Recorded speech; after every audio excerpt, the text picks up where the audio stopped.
Muy buen día, muy buen día. Bueno, 11 de la mañana, lunes 8 de junio de 2020, día X de aislamiento social preventivo y obligatorio. Acá estamos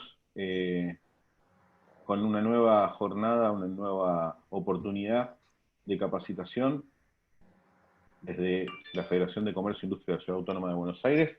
Mi nombre es Enzo Espósito, actualmente me desempeño como director ejecutivo de la entidad y le quería dar la bienvenida formal a todos los que hoy están participando de esta nueva charla, webinar, oportunidad de disfrutar una capacitación. El día de hoy vamos a tener la webinar llamada Mails 100% efectivos, leer y no entender es como no leer, a cargo de Betina Bensignor. Betina, como la mayoría de ustedes han recibido en la invitación, es docente de publicidad, redacción, comunicación y creatividad en la Universidad de Palermo, en la Asociación Argentina de Marketing y en el Centro Cultural Borges. Hace entrenamientos de habilidades de escritura y creatividad para empresas, emprendedores y profesionales. Es coordinadora de talleres de escritura creativa, columnista en Red Shoe Movement, editora del blog alejandramastrangelo.com. Hace redacción, corrección y edición de contenidos, es autora y coach de autores, es miembro del honorable jurado de los premios Mercurio de la Asociación Argentina de Marketing y además es expositora de vistas en creatividad e innovación. Yo les voy a dejar a todos en el chat de esta sala el contacto de LinkedIn de Betina para que puedan ver el contenido que ella comparte, para que puedan ponerse en contacto con ella las veces que lo necesiten. Y sin mucho más preámbulo, salvo contarles que la Federación de Comercio e Industria de la Ciudad de Buenos Aires, entidad conformada en 1953, defiende los intereses de las empresas PYME de la Ciudad de Buenos Aires y un poquito más de la ciudad también, relacionados a comercio, industria, servicios y turismo, y un espacio de representación muy importante que hoy está teniendo la Federación ante esta pandemia y ante la situación de las pymes, representadas por sus más de 230 cámaras y asociaciones socias actuales de la Federación. No, no es solo esta actividad, que es una actividad muy importante de capacitación, la que realizamos, de las cuales llevamos más de 40 realizadas en el contexto del COVID-19, sino la representación de nuestros socios ante entidades de gobierno que realizamos desde la Federación y a través de nuestro presidente, el señor Fabián Castillo, quien actualmente conduce junto con su mesa directiva el comité de crisis que está conformado por la Federación para el trabajo conjunto con todos nuestros asociados. Sin más, ahora sí, le doy la palabra a Betina para que los deleite con la capacitación del día de la fecha. Betina. Muchas gracias, Enzo. Buenos días a todos. Muchas gracias, FECOBA, por la invitación.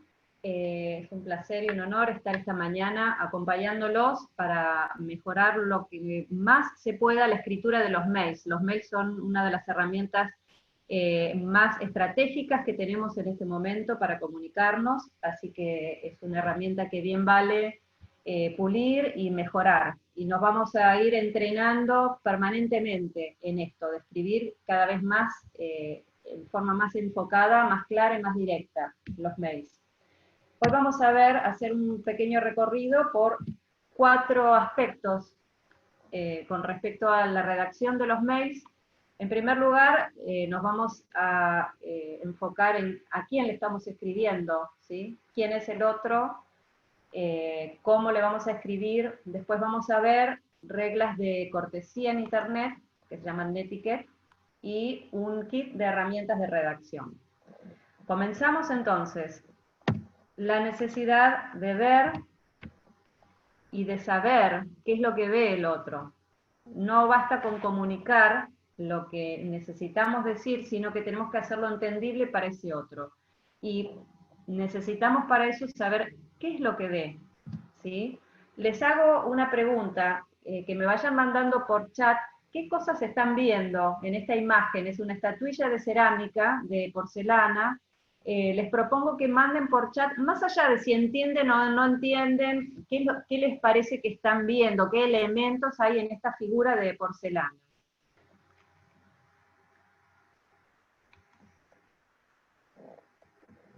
Una mujer de espaldas, ¿qué más?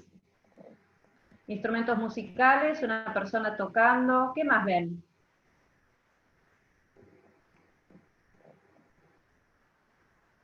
Alguien verá otras cosas, una mujer en una cocina, algún otro elemento que vean.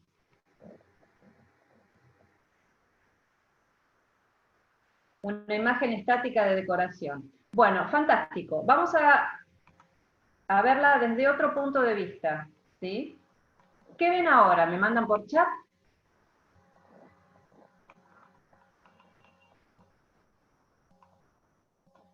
Es decir, yo cambié la estatuilla, cambió la realidad. Era un hombre, no era una mujer. No estaba en la cocina, ¿sí? Se trataba de instrumentos musicales. Exactamente, lo que cambió es el punto de vista, es decir, el lugar desde donde miro la realidad. Entonces, si yo le voy a hablar a mi interlocutor desde un lugar y él va a estar viendo otra parte de la realidad, probablemente yo le hable de un cuadrado y él esté viendo un círculo. Entonces tenemos que establecer un punto de vista en común. Tenemos que tener como un código común y un contexto y un campo compartido para comunicarnos. Y también tenemos que tener en cuenta que nosotros siempre hablamos en función de nuestra experiencia y tenemos que conocer cuál es la experiencia, cuál es el nivel de conocimiento, cuál es la habilidad, cuál es la capacidad de decodificar que tiene esa otra persona, ¿sí? Acá en esta imagen que estamos viendo, cada persona, cuando cuente en qué consiste un elefante, qué forma tiene, cómo es, cada uno va a hablar de una experiencia diferente, si bien el elefante es el mismo. Entonces, tenemos que entrenarnos para hablar de una manera general que incluya una mirada 360, no estar solamente viendo lo que tenemos frente a nuestra mirada, sino ubicarnos en el sentido de la mirada de la otra persona, de nuestro interlocutor. Y para eso tenemos una llave maestra que se llama feedback, ¿sí? El feedback es lo que diferencia el proceso de información de un proceso de comunicación. Cuando el informe meteorológico dice, bueno, hoy a la tarde va a llover, ese texto que leemos es una información. Simplemente nos informa, va a suceder tal cosa. O, por ejemplo, las señales de tránsito. Son una información, no hay interacción, es monocanal. Cuando hablamos de comunicación estamos hablando de establecer un proceso de doble vía, ¿sí? Donde yo doy un mensaje, pero además me ocupo de que ese mensaje sea transmitido adecuadamente por el canal que elegí, que sea recibido adecuadamente y que sea decodificado por la persona que lo recibe. Y para esto voy a hacer una serie de llamadas, mecanismos, preguntas, lo que sea necesario según el canal que elijo para chequear. Feedback es chequear el proceso y establecer un ida y vuelta. Recién ahí podemos hablar de proceso de comunicación. No basta con mandar un mail, ¿sí? No podemos pensar que porque enviamos un mail la otra persona lo leyó. Y no podemos pensar que porque la otra persona leyó el mail, lo entendió. Tenemos que ir chequeando. Bien, con respecto a quién le escribo el mail, tenemos que partir de nuestra materia prima. Nuestra materia prima es el idioma. El idioma español tiene 88.000 palabras. Cervantes incluyó en el Quijote de la Mancha 23.000 palabras, ¿sí? Pero estamos hablando del siglo de oro español.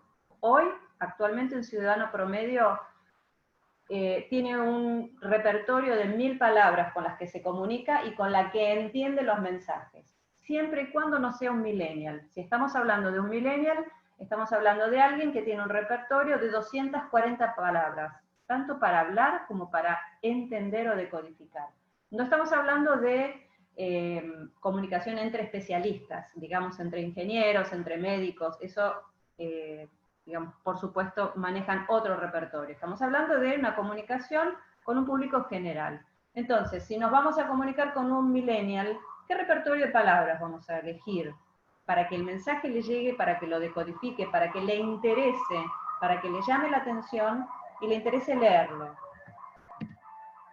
Entonces, con respecto a esto de a quién le escribo mi email, viene una clave de la comunicación. Escribimos con un objetivo, no escribimos por inspiración, no estamos haciendo literatura. Tenemos una necesidad de comunicación, tenemos un objetivo, tenemos metas. Entonces, en primer lugar, establecemos el objetivo y en función del objetivo elegimos el canal y el código, ¿sí? Y en función del objetivo también decidimos con quién nos vamos a comunicar, a quién le vamos a comunicar nuestro mensaje. Entonces, yo tengo toda la información sobre mi producto, pero no le voy a comunicar lo mismo o de la misma manera al inversor que al cliente, o que a la agencia de publicidad, o al gerente de ventas, o a la cámara, ¿sí? Les voy a proponer, mientras tanto, si tienen preguntas, que las vayan mandando por chat. Y cuando cerramos cada pequeño bloque, las voy leyendo y vamos avanzando, ¿sí?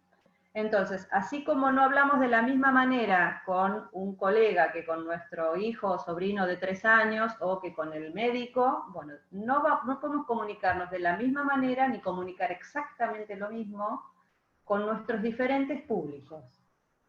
Bien, entonces, antes de pasar a la próxima sección, abro el chat para ver qué preguntas hay. ¿Cómo detecto quién me escribe el primer mail para saber cómo le respondo? Acá es una pregunta referida a quién recibe y no a quién escribe. Bueno, la información que tenemos para saber quién nos escribe es el correo. No tenemos mucha más forma de averiguarlo que abrir el correo y saber de qué se trata. A ver, si a mí me envían algo de una asociación de fútbol, yo estoy segura que no lo voy a leer, porque no está dentro de mi espectro de interés. O a lo mejor lo leo para reenviárselo a mi hijo. Pero es decir, no tenemos, vamos a ver cuando hablemos de netiquette, ahora de las reglas de cortesía, de etiqueta en Internet, cómo tenemos que organizar el asunto, el tema del mail, para que la persona que lo recibe se sienta interesada en abrirlo. Entonces, avancemos y ya les recuerdo, las preguntas que vayan teniendo, vayan mandándolas por chat. ¿Cómo escribirle a un cliente cuando no sabemos si tiene 25, 50 o 75 años? ¿Hay alguna norma general? No, no hay normas generales. Conviene particularizar lo más posible. Entonces, si yo tengo que mandar un envío masivo, voy a tener que ser lo más neutral posible. Si quiero ser lo menos neutral posible, voy a tratar de diferenciar a quién me estoy dirigiendo. Puedo hacer bases de datos no estandarizadas, sino como más acotadas, por rango de edad, por interés, por zona geográfica. También para eso están las redes, ¿sí? ¿A qué grupo me estoy dirigiendo? Entonces, una vez que yo acoto la muestra a la que me dirijo, puedo personalizarlo lo más posible. Silvia pregunta, cuando querés hacer un mail con un reclamo y que la persona te responda por mail mismo, no que te digan que lo llames por teléfono.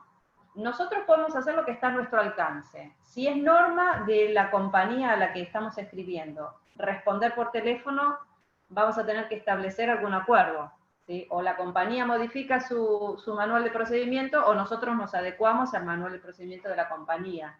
Eso lo tenemos que evaluar en cada caso.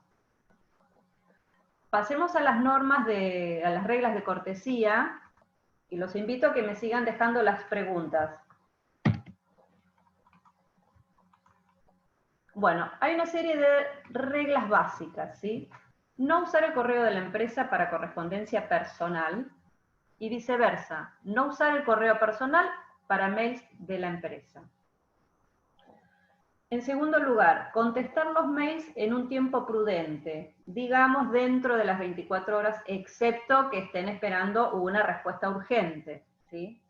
Por un lado, no dejar que se estanquen los mails, pero por otra parte, no usar el mail como un chat. El chat es otro canal, tiene otro código y otras reglas de funcionamiento.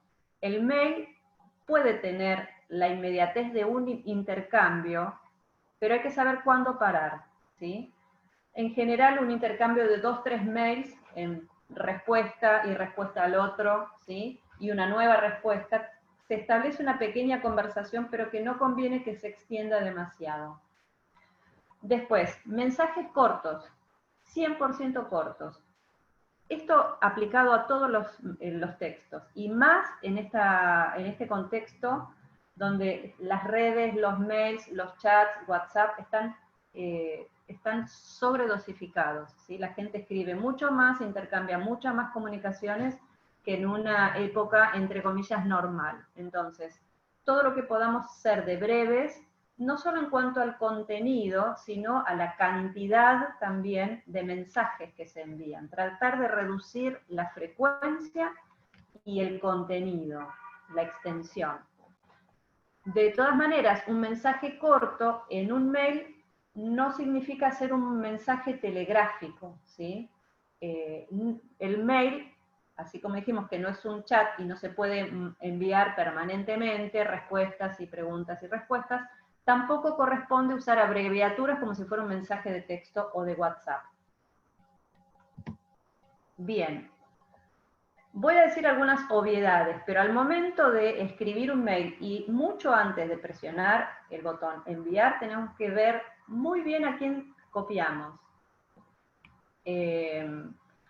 A veces nos introduce una persona, ¿sí? Una persona de una jerarquía introduce a 2 personas, ¿sí?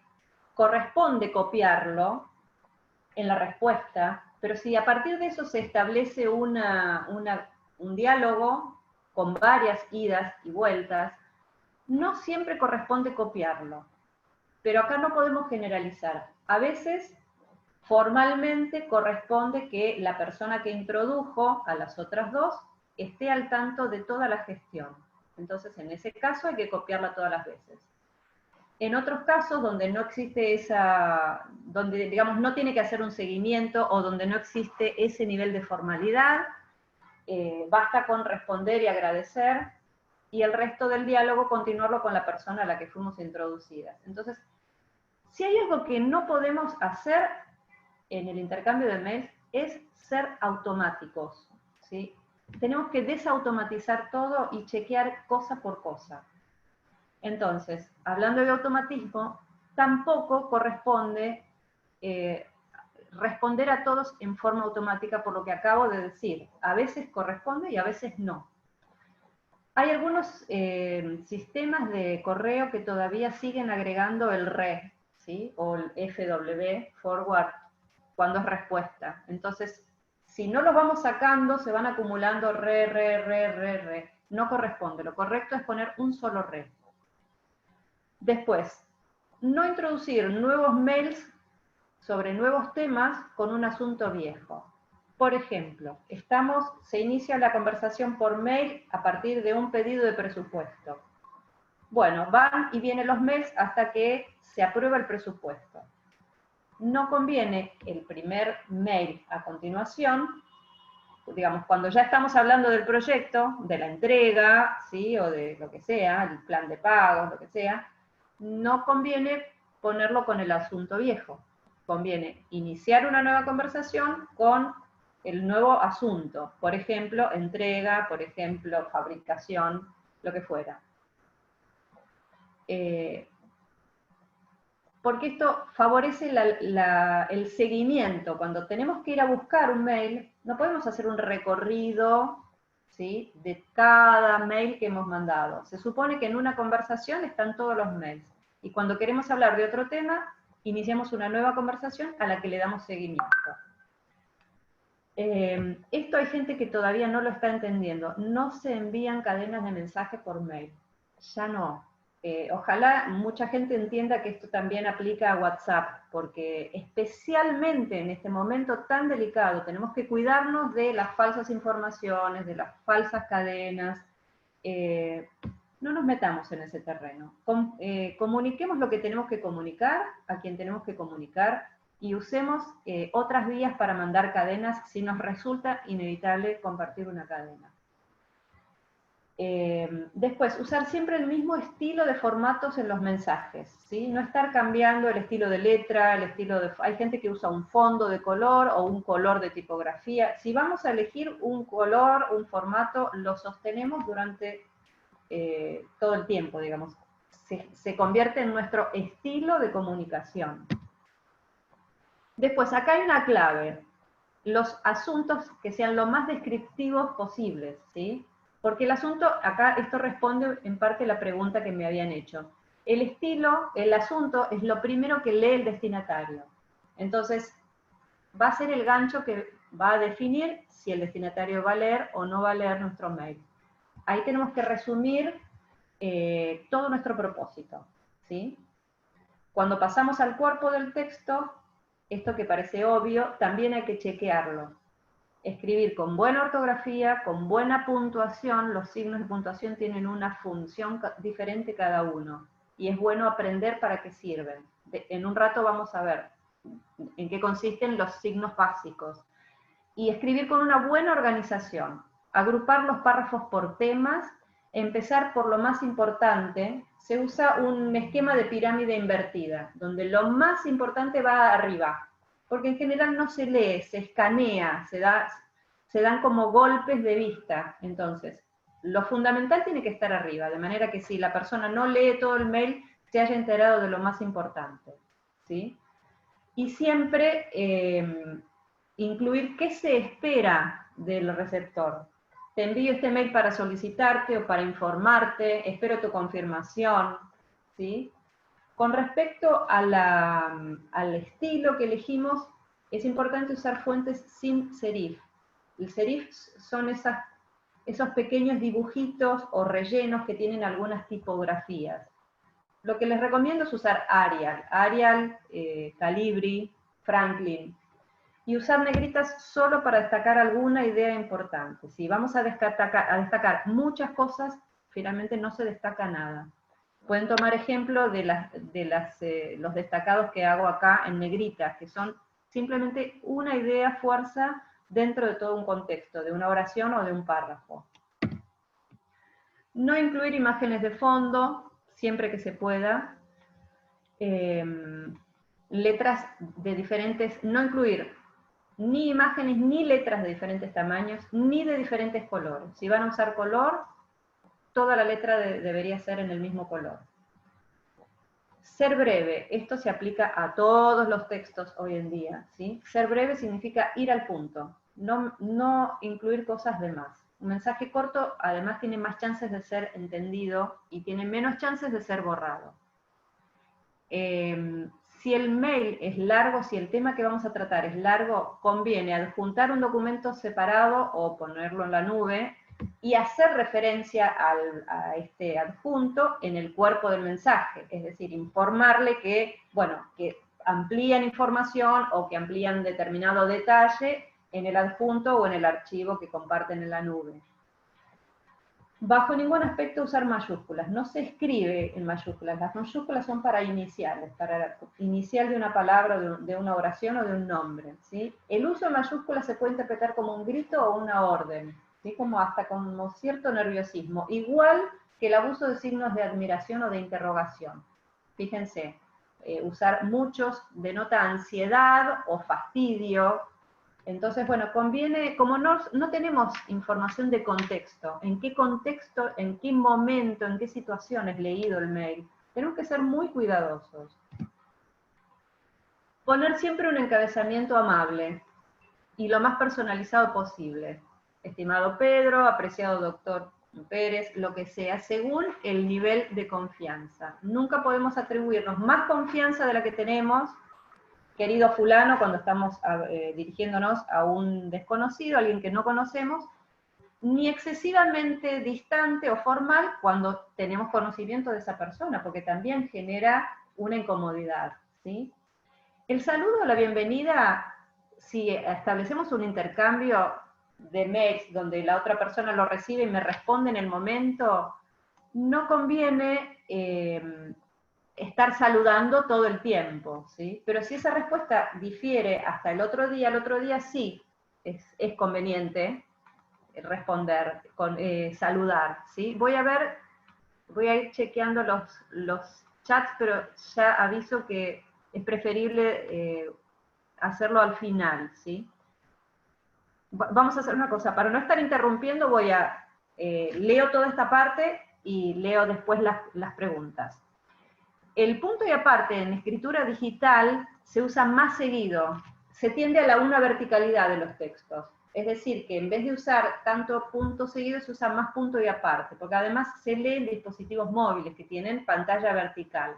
Entonces el punto y aparte organiza el mensaje en párrafos más cortos e independientes. Si el texto es relativamente largo, si tiene 4 o 5 párrafos, inclusive se recomienda usar algún subtítulo, ¿sí? Y siempre cerrar el mensaje, y cerrarlo con palabras amables, cordialmente, atentamente, un abrazo, como sea, según el grado, el tipo de vínculo que se tiene con el interlocutor. Firma automática es recomendable, cada uno define, a veces la empresa es la que define qué es lo que se incluye en una firma automática, si el nombre y el cargo, si el logo, si el teléfono, bueno, además de eso, a veces, muchas veces, es recomendable agregar el nombre manualmente, porque eso denota que uno es como haber firmado a mano, ¿sí? Que no salió en automático, que yo le dediqué a la otra persona, lo firmé yo, no salió en automático. Grábense la palabra automático y traten de que cada mail resulte lo menos estándar y lo menos automático posible. Entonces, hacemos un checklist antes de enviar los mails. Siempre que se pueda, conviene escribir un mail y enviarlo al día siguiente. Si no es posible, lo escribimos, lo ponemos en la bandeja de borrador, damos una vuelta a manzana, nos servimos un té, un café o tratamos otro tema y después volvemos. Nunca mandar un texto en caliente, es decir, recién escrito, porque no tomamos la distancia necesaria para leerlo en frío. Entonces, una vez que nos fuimos a tomar un café o que mandamos otro mail o lo que fuera y volvemos, lo sacamos de la bandeja de borradores y lo leemos en cámara lenta y en voz alta. Y nos preguntamos, ¿lo estoy dirigiendo a la persona correcta? Sin adjuntos innecesarios y sin copias a personas que no corresponden. Después chequeamos, ¿me puse en el lugar de mi lector y consideré su punto de vista? ¿El texto está organizado de una manera lógica y efectiva desde su punto de vista? Porque a lo mejor a mí me resulta lógico, pero tenemos que pensar cuál es la progresividad que le tenemos que dar al texto para que la otra persona lo entienda. Esto es fundamental, definir cuál es el propósito inicial de mi mail y se lo doy a entender claramente a mi lector. Si mi propósito es influenciarlo o confirmar o informar, entonces incluyo una frase clave que exprese exacta y claramente qué es lo que quiero de él, qué es lo que quiero que él sepa o haga. Después, incluir toda la información necesaria, lugar, fecha, teléfono, cantidad, lo que sea. Y esto que es igual de importante, excluir toda la información que no es necesaria. El compositor húngaro Johannes Brahms decía que la talla de un artista se mide por la cantidad de material que descarta, ¿sí? Entonces, tan importante como lo que ponemos es lo que sacamos de un texto, para dejarlo pulido, ¿sí? Voy a abrir ahora el chat antes de pasar a la última parte. Maribel pregunta, nosotros enviamos presupuestos de viajes, ¿sugerís que los sigamos haciendo escritos en un texto de un mail, en una imagen, adjunto con un detalle del presupuesto? Siempre pensé que el adjunto era contraproducente porque quizás el receptor no lo puede abrir. Si estamos hablando de turismo, la imagen me parece esencial, ¿sí? Quizás no es lo mismo que para otro rubro. Entonces, la imagen yo la pondría en el texto.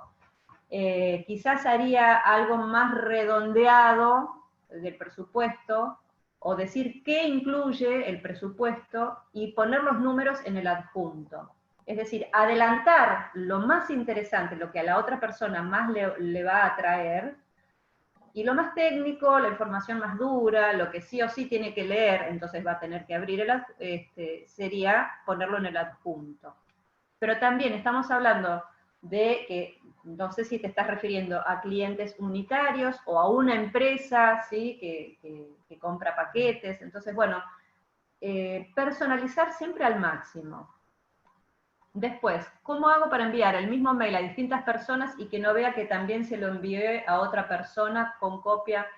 Bueno, para eso están las plataformas de envíos masivos de mails, donde no se ve a quién le están enviando. Digo, MailChimp está, bueno, ahora no me acuerdo, hay varios.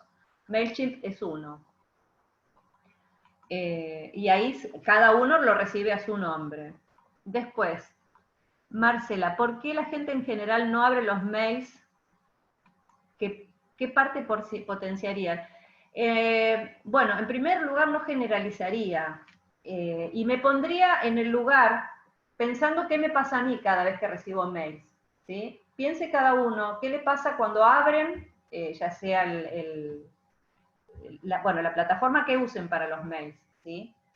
No tenemos ganas de leer todo lo que recibimos, la verdad es que cada vez recibimos más y más mails. Entonces uno ya abre la bandeja de entrada predispuesto a ver, bueno, a ver cuánto puedo borrar, ¿sí? Nosotros tenemos que hacer todo un efecto embudo con nuestro texto, con nuestro asunto, con todas las herramientas que estamos viendo, tenemos que hacer un embudo para que nuestro mail no caiga en esa tanda de mails que van a ser borrados. Entonces, tenemos que ponernos en el lugar de nuestro lector y pensar qué sí le gustaría leer. ¿Hay algún tip de cómo hacer para que un mail sea tan importante para mí como para el que lo recibe?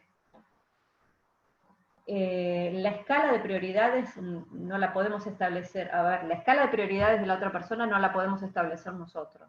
Lo que nosotros podemos hacer es, si entramos en la misma frecuencia de lo que la otra persona necesita, ser lo más eficaces posibles para llegar con un mensaje que sea deseable de leer, que resulte interesante y que por lo tanto pueda promover en la otra persona lo que nosotros buscamos, ¿sí? ¿Cuál es nuestro objetivo? Pero ya te repito, no podemos inventar una necesidad que el otro no tiene. ¿Qué sugiere para poner el asunto del mail? Bueno, ahí va a estar resumido cuál es el propósito, pero va a estar resumido no de la manera en lo que yo necesito, sino en lo que la otra persona va a lograr si abre el mail, ¿sí? Ya no se comunica, ya digamos, no se está comunicando de una manera plana en la que el banco habla de las bondades y los 100 años de prestigio y de confianza. La gente no entra a la página de un banco para leer sobre el banco. La gente entra a la página del banco para ver cómo pide el crédito, qué requisitos, qué ventajas tiene, ¿sí? No estamos hablando más de un consumidor pasivo que recibe información, sino de un prosumidor que sale a buscar la información que necesita. Antes de comprar un auto o antes de hacer un viaje, de contratar un viaje, la gente ya sabe cuáles son los precios que ofrece el mercado, ya sabe cuáles son las opciones, ya sabe cuántas estrellas puede contratar por el presupuesto de que dispone. Entonces, tenemos que tener esa mirada dinámica del prosumidor, que es una persona activa e informada. ¿No queda redundante firmar escrito con el nombre y abajo la firma digital? A mí no me preocupa esa redundancia. Ponete vos esto lo pregunta Mariano. Mariano, ponete vos en el lugar de la persona que lee. Si la otra persona te saluda personalmente, valga la redundancia, se va a sentir de otra manera. No es molesto, porque uno ya con el golpe de vista, con el escaneo visual, ya vio que hay una firma electrónica, una firma automática. Lo importante es que esa persona te dedicó ese momento. Yo repito, no es reglamentario. Reglamentariamente está cubierta la cuota, ¿sí? Al poner una firma automática. Pero estamos hablando de cómo desautomatizar ciertas cosas de los mails para que justamente sean más personalizados. La imagen del producto en el texto o adjunto. Y conviene a veces conviene que esté inclusive antes del texto, según el producto, ¿sí? Pero sí, lo que es imagen refuerza muchísimo y capta mucho más fácil y más rápido la atención que el texto. Y sí tienen que estar complementados. No conviene informar lo mismo y no conviene informar cosas diferentes, es decir, tienen que ser una síntesis perfecta. Hay que pulir mucho cada mensaje, no es, bueno, lo primero que escribí lo publico. Hay mucho trabajo detrás de eso. Después, ok, ¿el mail legalmente es un medio de prueba? Sí, no es una pregunta eso. Sí, sí, el mail es un medio de prueba, exactamente. Entonces, pasamos a la última parte que tiene que ver con herramientas de redacción. Hay cosas que son de sentido común, entre comillas, pero que con tanta diversidad de medios y con tanto apuro y con tanta frecuencia de comunicación, muchas veces se van desdibujando, ¿sí? En primer lugar, cada oración debe contener un solo concepto. Si yo tengo una oración, voy a escribir, tengo una idea, voy a escribir una oración. Si tengo dos ideas, voy a escribir dos oraciones, ¿sí? Ahora vamos a ver esto, que está incluido en una normativa internacional que se llama lenguaje claro. El lenguaje claro es una normativa que surgió en Suecia en los años 70, porque los ciudadanos no entendían la normativa jurídica, el lenguaje jurídico, entonces no entendían las leyes, no entendían los resultados de los juicios, entonces surgió un poco a partir de eso. Hoy ya se usa, se aplica en todo tipo de comunicación financiera, de salud, en manuales de procedimiento, en protocolos. Imagínense en el momento que estamos atravesando una empresa que no comunica claramente su protocolo, ¿sí? El riesgo es altísimo. Entonces, el lenguaje claro se aplica a todas estas necesidades de comunicación, donde se tiene que entender de una manera única. No hay lugar a distintas interpretaciones posibles, o ambigüedades, o dudas. Entonces, la Asociación Internacional del Lenguaje Claro establece que un texto está escrito en un lenguaje claro cuando el lector es capaz de encontrar la información que busca, cuando es capaz de comprenderla y cuando puede usarla. Si falla cualquiera de estos tres elementos, el texto no está escrito en un lenguaje claro. Entonces, cada idea la voy a expresar en una oración en sí misma, ¿sí? Una idea, una oración, dos ideas, dos oraciones, ¿sí? Si la idea es larga, la puedo usar, la puedo desplegar en varias oraciones. Lo que no puedo hacer es combinar dos conceptos diferentes en una única oración. Y lo mismo se aplica a los párrafos. Por cada tema un párrafo, o varios párrafos si el tema es largo. Lo que no puedo es mezclar temas diferentes en un párrafo. Esto tiene que ver con la posibilidad de comprender lo que uno está leyendo. El texto tiene que ser lecturable, es decir, fácilmente leíble, y tiene que ser comprensible. No podemos darnos el lujo de que la persona que leyó nuestro mensaje o una oración tenga que volver a leerla. Si escribimos bien, se lee una sola vez. Los párrafos tienen que tener un orden lógico, ¿sí? Así como no decimos las oficinas están abiertas los lunes, los viernes y los miércoles, porque no es lógico, no es coherente. De la misma manera tenemos que estructurar y darle una secuencia lógica a la información. Y el texto tiene que tener una estructura de introducción, desarrollo y cierre. No podemos empezar en frío un tema, ¿sí? Hacemos un saludo, una bienvenida, anunciamos de qué vamos a hablar, lo que sea. Pero primero introducimos al tema. Después lo vamos desarrollando en orden progresivo. Si el tema es largo o es complejo, podemos hacer como un mapa general, ¿sí? Y después desarrollar las partes. Lo que no podemos es empezar hablando de un detalle si no tenemos una idea del mapa completo. Porque si no, la persona que lee no va a entender. Necesita un mapa y después las particularidades. Y siempre, siempre, siempre un cierre. El cierre puede ser una conclusión, una síntesis, una pregunta, una invitación. Pero bueno, siempre hay que cerrar y despedir. Entonces, fíjense la diferencia que marca un texto con párrafos y un texto sin párrafos. Hoy en día es impensable generar un texto como en el primer caso. En el segundo caso, el texto, además de estar organizado por párrafos, tiene destacado en lengüita el encabezado, es decir, son como pequeños subtítulos, de manera que si yo como lector busco una información, se me hace muy fácil encontrarla. Esto es especialmente importante en textos largos. En cuanto a la estructura, la manera lógica y simple y directa de que un texto sea comprendido es poner primero de quién hablo, de qué, el banco, la persona, el producto, ¿sí? Después qué pasa con eso, qué hace, qué dice o qué sucede en ese lugar o con esa persona, ¿sí? Y después todo lo demás. No importa si se llama objeto directo, voz pasiva, nada. ¿Quién, qué pasa o qué hace y el resto? Y esto no es un capricho de profesoras de literatura de secundario fanáticas. Esto tiene que ver con el proceso mental que hacemos a medida que leemos, ¿sí? A medida que vamos leyendo cada palabra nos genera una representación mental. Entonces, si yo me hago toda una representación mental del lugar y de los hechos, pero no sé quién los está haciendo, ¿sí? Una vez que llegué al final y me entero de quién se está hablando o de qué se está hablando, aunque sea en forma inconsciente, voy a rebobinar y construir toda esa representación mental, ahora sí, con la cara o con la foto del lugar, ¿sí? O de la persona de la que estamos hablando. Entonces, evitemos esas idas y vueltas y ese exceso de procesamiento mental. La síntesis y la estructura más clara para comprender una oración es sujeto, verbo y el resto.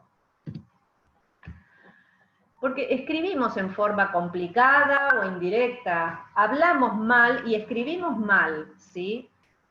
Pero no mandamos lo primero que escribimos, lo editamos el texto. ¿Sí? Fíjense, en el primer caso, desde el primer momento fue rentable y yo no sé de qué me están hablando. Necesito contexto y necesito el sujeto, el protagonista de la oración, ¿sí? La explotación del negocio, me están hablando de eso. Después quiero saber qué pasó y después todo lo demás. Los signos de puntuación hay que usarlos, algunos son expresivos, ¿sí? Otros son para generar una pausa para destacar algo, pero hay otros signos que tienen un uso científico, ¿sí? Entonces, en primer lugar, leemos el texto en voz alta. Donde respiramos o hacemos una pausa, va un signo de puntuación. Prueben con este texto que les pongo acá a continuación. Léanlos ya que están silenciados, léanlos en voz alta sin respirar.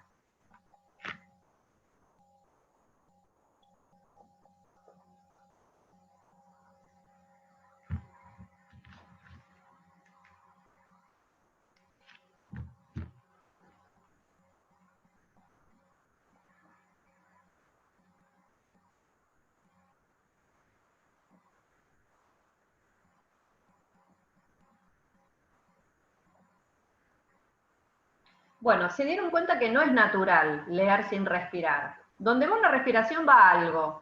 Si la pausa es corta, irá una coma, si es un poco más larga, irá un punto o un punto y aparte.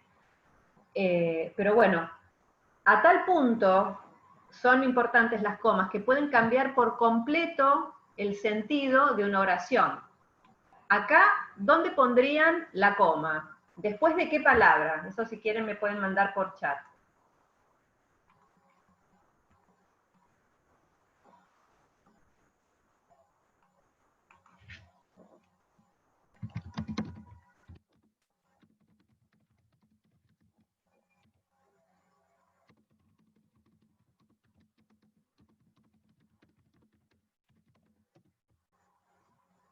¿Dónde pondrían la coma? Después de mujer. Bueno, fíjense, si ponemos la coma después de mujer, fíjense el significado que tiene la oración. Si el hombre supiera realmente el valor que tiene la mujer, andarían 4 patas en su búsqueda. Pero si cambiamos de lugar la coma y la ponemos después de la palabra tiene, fíjense cómo queda. Si el hombre supiera realmente el valor que tiene, la mujer andaría en 4 patas en su búsqueda. Entonces, no es lo mismo quién de los dos va a andar en 4 patas en su búsqueda. Una coma puesta donde no corresponde cambia absolutamente el sentido. Esto en el contexto de los números es mucho más concreto, más evidente, ¿sí? Tenemos muy en clara la diferencia que hay si ponemos una coma al lado, a la derecha o a la izquierda. Con esa misma precisión tenemos que usarla en los textos. Después, la clave de un texto, claro, es la corrección. Para mí la fórmula es 1/3 de redacción, 2/3 de corrección. Un buen texto, un texto claro, concreto, coherente, consistente, breve, es un texto muy pulido, es un texto al que se le dedicó mucho tiempo, ¿sí? Corregir no se trata solo de poner los acentos que nos olvidamos y reemplazar las repeticiones por sinónimos. Corregir es depurar, es sacar todo lo que no corresponde, sacar todo lo que se puede evitar, es decir, que no es imprescindible, y dejar lo que sí. Y eso requiere un trabajo como de cincelado, y también requiere un trabajo de ordenamiento. Muchas veces no nos damos cuenta, siempre escribimos de más, en general. Entonces lo que tenemos que hacer es recortar lo que sobra, pero además solemos repetir lo mismo y lo ponemos en forma intercalada. Como lo dijimos de otra manera, nos surgió decirlo después de otra cosa, pero en realidad ya lo habíamos dicho. Entonces, lo reunimos y lo decimos una sola vez y de una manera, de la mejor manera. Corregir es como hacer un sudoku, ¿sí? Porque también pasa que sacamos una parte y nos queda, bueno, nos falta, sacamos de un lado y tenemos que corregir en otro lugar, bueno, es hasta que se termina de acomodar, es como trabajar la arcilla, hasta que tiene la forma pura y pulida. Trabajen mucho en la corrección de un texto y para eso lean en voz alta. Al leer en voz alta no solamente se van a dar cuenta dónde hacen falta los signos de puntuación, sino que se van a dar cuenta si fueron suficientemente claros, si no hay palabras que, aunque estén bien escritas, suenan mal, si se sale solamente, no es incorrecto, si se sale solamente. Técnicamente no es incorrecto, pero al leerlo genera esa cacofonía, esa cosa que es como molesta.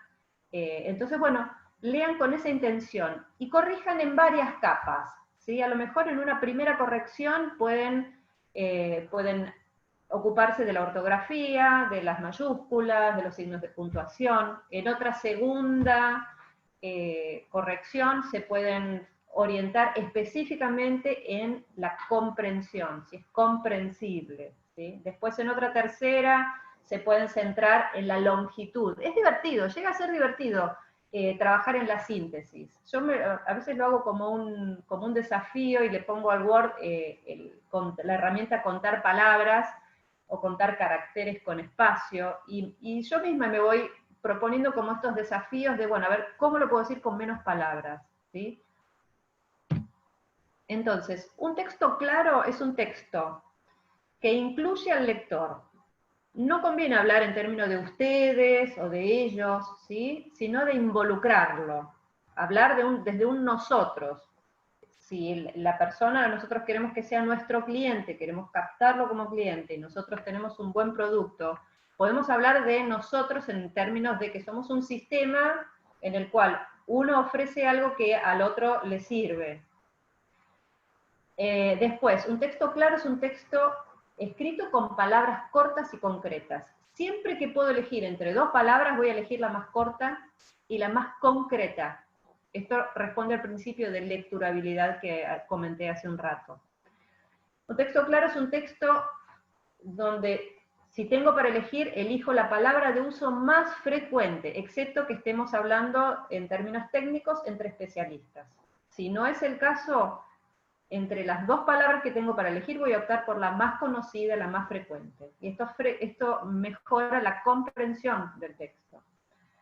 Un texto claro es un texto inclusivo, sin necesidad de usar todos y todas, o la arroba que hace que un texto sea impronunciable. Sí, aprovechar todas las posibilidades que tengo para ser inclusivo. Por ejemplo, en vez de decir en la historia del hombre, puedo decir en la historia de la humanidad. ¿sí? Entonces, yo como lector voy a sentir que me incluyen, ¿sí? Voy a sentir que no dejan a alguien afuera. Y por último, un texto es claro cuando las oraciones son afirmativas.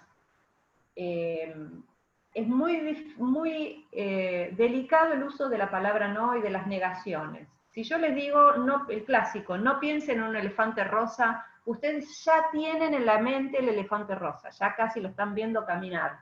Entonces, y después tienen que hacer la operación de restar, ¿y cómo hago para no pensarlo si ya lo pensé?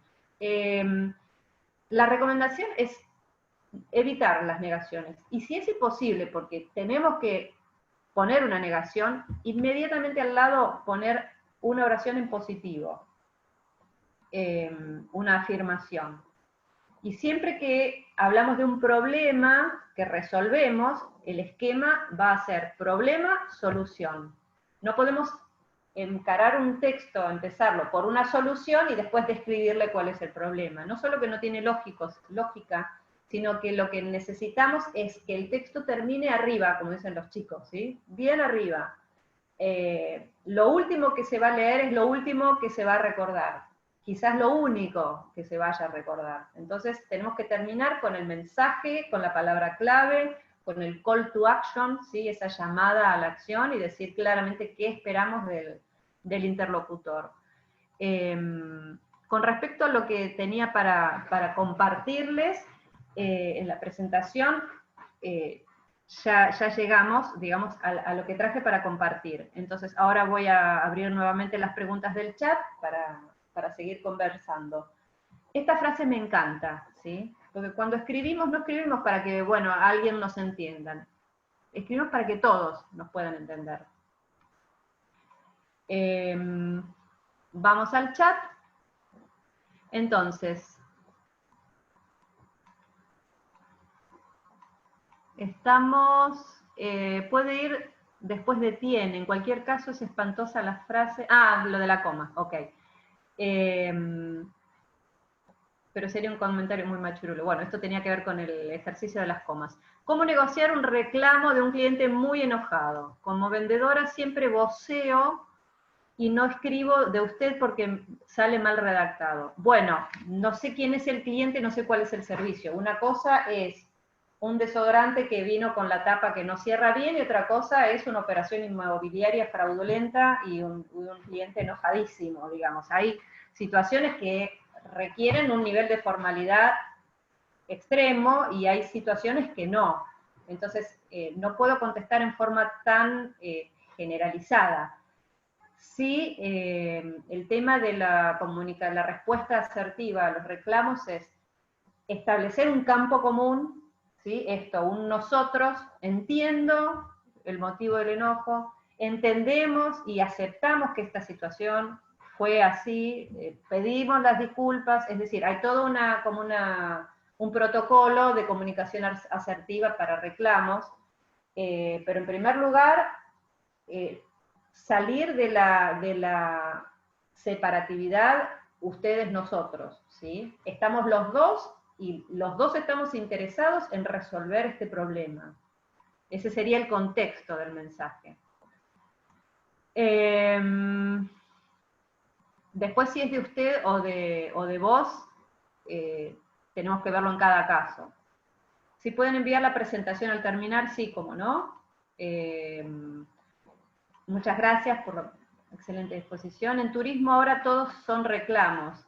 Bueno, es muy importante en este contexto, y por ejemplo en el rubro turismo, no ser reactivo, es decir, salir a comunicar antes del reclamo, salir a comunicar siempre cosas positivas, y que además haya que comunicar o responder reclamos, porque si no, si centramos solo la actividad de comunicación a responder y encima las respuestas son a reclamos, nos quedamos como en un círculo de algo muy negativo.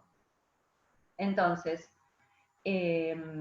siempre recomiendo hacer una comunicación proactiva, es decir, generar oportunidades de comunicación, mantener el vínculo con los clientes activos, aunque no se estén vendiendo pasajes ni paquetes turísticos, mantener lo positivo, lo bello de los viajes, lo bello de los destinos, de los lugares, todo lo que motiva al viajero, y que además dentro de todo ese contexto hay reclamos. Cuando no conoces al otro conviene tratar de usted si se trata de venta de paquetes turísticos. De nuevo, no hay una respuesta en serie, porque si el paquete turístico resulta que los viajeros más frecuentes son millennials, la verdad que no corresponde no tutearlos. Entonces, a lo mejor sí podemos hacer piezas diferentes en canales diferentes, y en Instagram tutear y en LinkedIn no, ¿sí? Lo que no podemos es hacer lo que, esto se ve, por ahí hoy estoy un poco monotemática con el ejemplo de los bancos, pero se ve frecuentemente bancos en los que se habla de usted y después se habla de vos en la misma página, como si fuera una cosa totalmente disociada. No podemos darnos ese lujo. O comunicamos todo de vos o todo de tú en una misma comunicación. Por ejemplo, en la página institucional. Pero ya digo, si estamos hablando de fanpage en Facebook, estamos hablando de la página institucional en LinkedIn, o la página web formal, podemos usar esos canales para adecuarnos más al público. ¿Cómo demuestro mi enojo para que el otro lo perciba como tal? Bueno, yo no sé si demostrar enojo es operativo. Uno puede mostrar la disconformidad y evidenciarla, y evidenciar que el otro tiene que hacer algo con eso. Un lugar muy práctico para hacerlo son las redes, porque ahí, digamos, una empresa puede no atender el teléfono, lo que no puede es dejar un mensaje negativo sin contestar en las redes, eso es ley. Entonces, pero sí siempre con un comentario propositivo. Recibí, pasó tal cosa, o recibí un producto en malas condiciones, o no cumplieron con su parte, y inmediatamente poner qué es lo que esperás, ¿sí? Espero un resarcimiento, espero que me envíen otro producto, porque el que compré está fallado. Fíjense la secuencia en que sale, que me envíen otro producto porque el que compré está fallado. Eso es lo que sale cuando recién lo escribimos, lo tenemos que editar y decir, como el producto que compré está fallado, espero que me envíen uno para compensar o lo que sea. ¿Se entiende? Hablamos y escribimos mal, pero después editamos. Editen siempre. Problema, solución. Ahí hay un ejemplo, como vendedora, voceo o voceo, eso me confunde. No, el voceo es tratar de vos.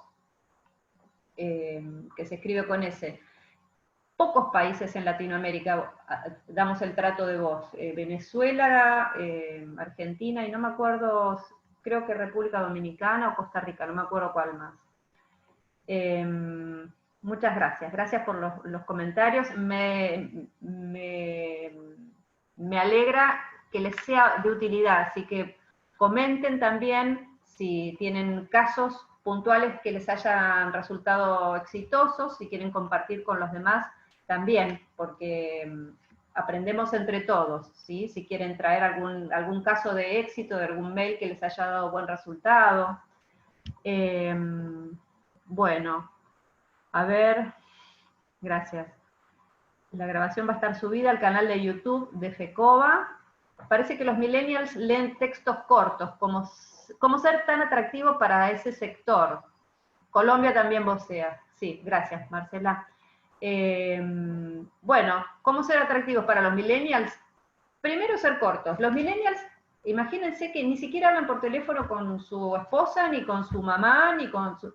Usan el chat, usan las redes, se informan a través de las redes. Entonces, tenemos que usar el código que usan ellos. Hablar corto, directo, mucha imagen, videos, si se puede. Colombia vocea. Bueno, entonces, estamos en horario... Sí, perfecto, son las 12. Tenemos 5 minutos más, si alguien quiere agregar algo, si quieren comentar o preguntar algo más.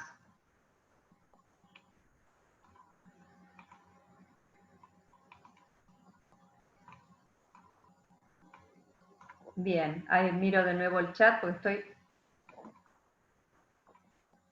El mensaje de correo hoy representa lo que antes era la confección de una hoja carta, en lo formal.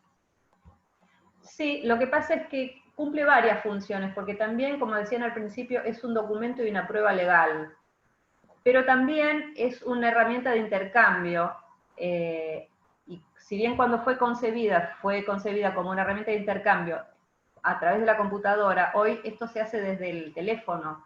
Entonces, también hay que lograr el dinamismo que tienen otras herramientas de comunicación, como son los chats. Siempre esto sin desdibujar el código, digamos, de texto completo, de no usar esas abreviaturas que usamos en los chats. Es decir, hay que ser muy preciso. Tampoco en un chat de WhatsApp vamos a incluir un texto que tendría la extensión de un mail.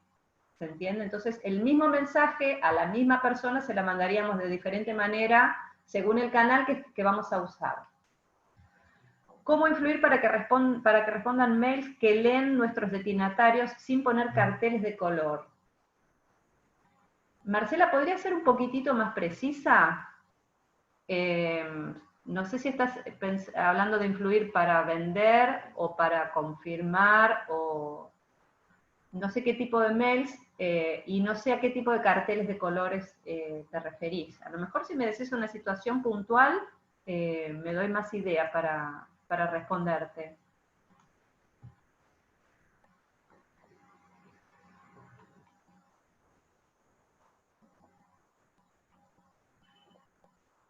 Entre tanto, hasta que Marcela aclare o amplíe un poco la pregunta, recuerden no ser excesivos con los signos de exclamación, con los signos de pregunta, no resultar intimidatorios, porque el otro no nos ve el gesto, no sabe con qué entonación se lo estamos diciendo. Inclusive las bromas, mejor intencionadas, pueden ser mal interpretadas.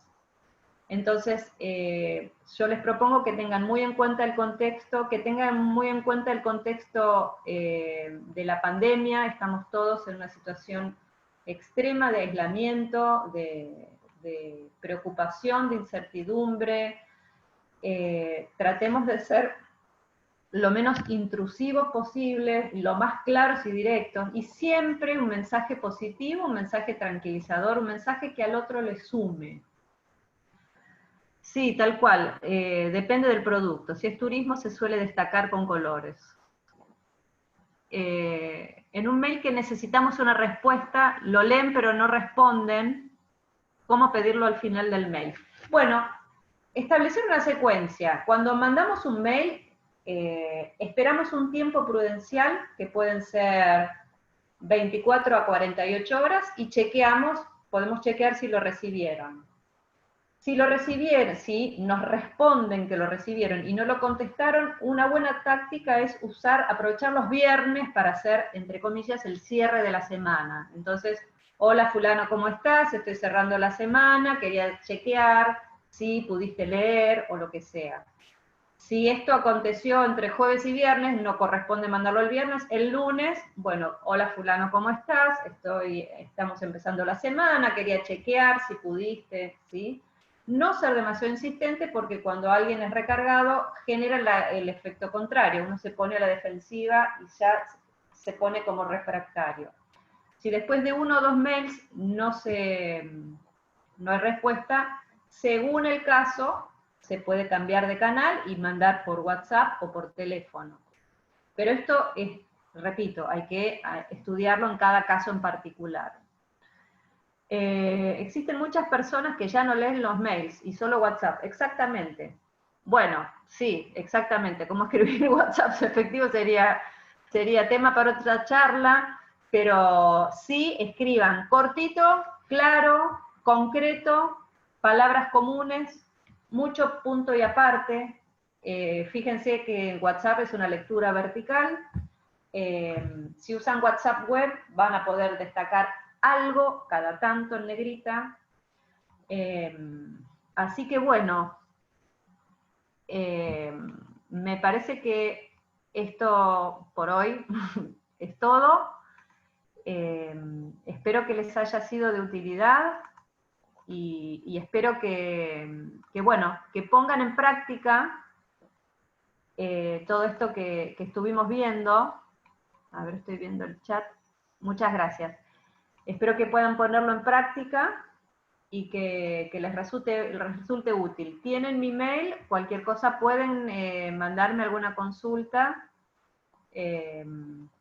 sobre todo usando las herramientas que tomaron hoy, ¿sí? Usando las buenas prácticas de la comunicación con mail.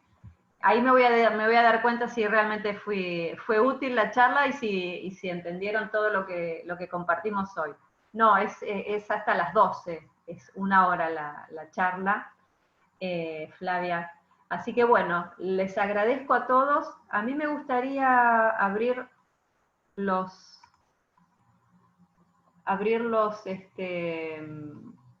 micrófonos, si quieren. Y los que no abrieron las cámaras, es un buen momento para que lo hagan. Silvina, si querés ayudarme a... Sí, ahí estoy abriendo todos los micrófonos. Bueno, simplemente para saludarnos y para despedirnos, ¿sí?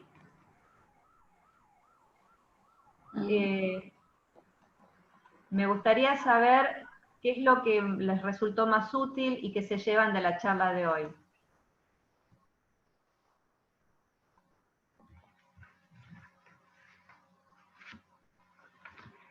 Recuerden habilitar el micrófono.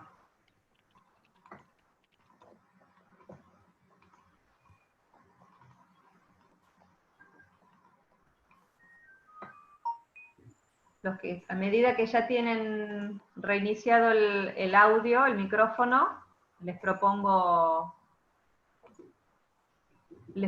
compartir qué les resultó útil, qué se llevan de la charla, qué tienen ganas de probar.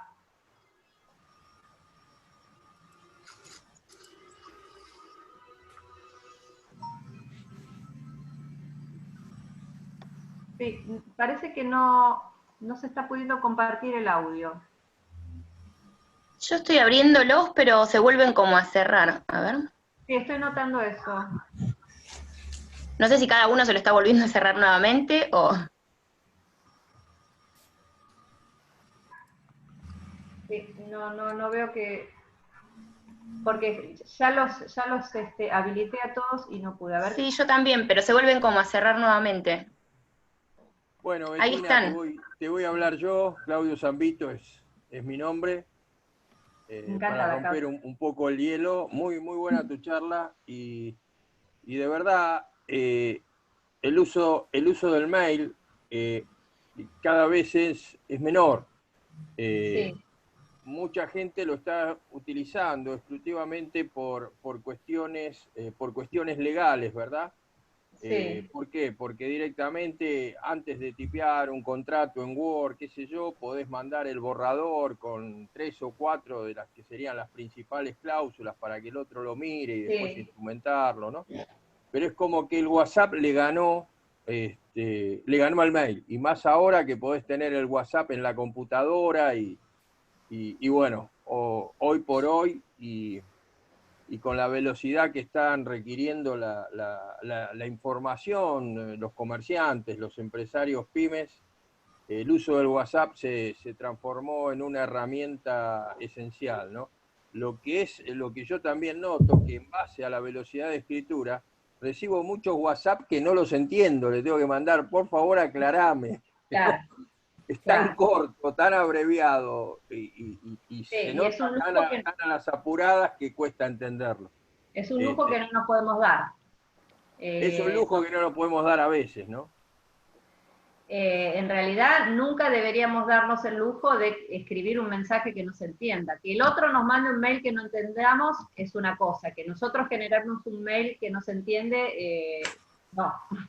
Mirá, de hace mucho tiempo, te diría más de 10 años, ¿sí? Y por un tema legal, no escribo nada sin leerlo por lo menos 2 veces. no mando Exacto. nada si por lo menos no lo leí 2 veces, porque Bueno, metí la pata mal. yo perdí la cuenta. A ver, no estoy hablando en teoría y no estoy hablando porque no me haya pasado. Pasé por todas las instancias de las que hablé hoy, todas. Y aprendí mucho de los errores.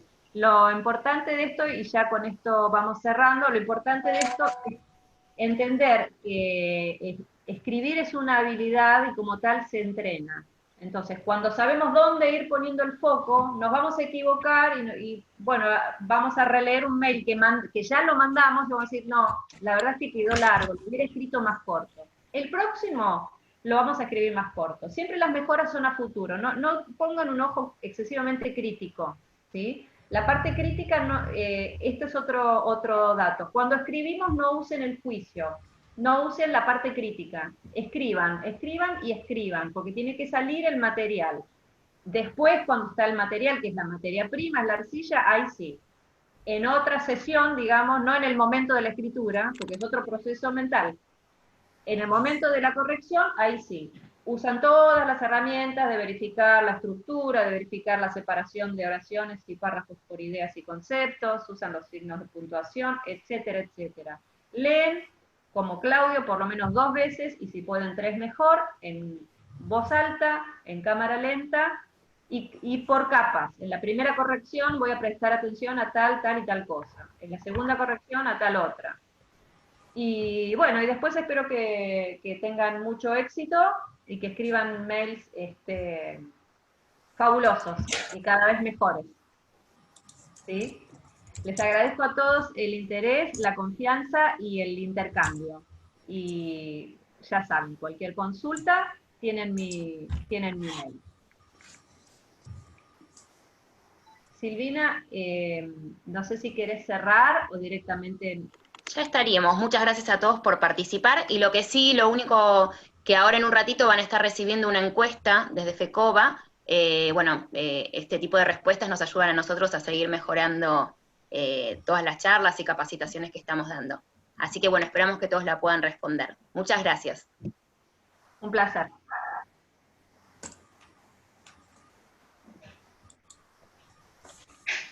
Ay, qué buena que estuvo.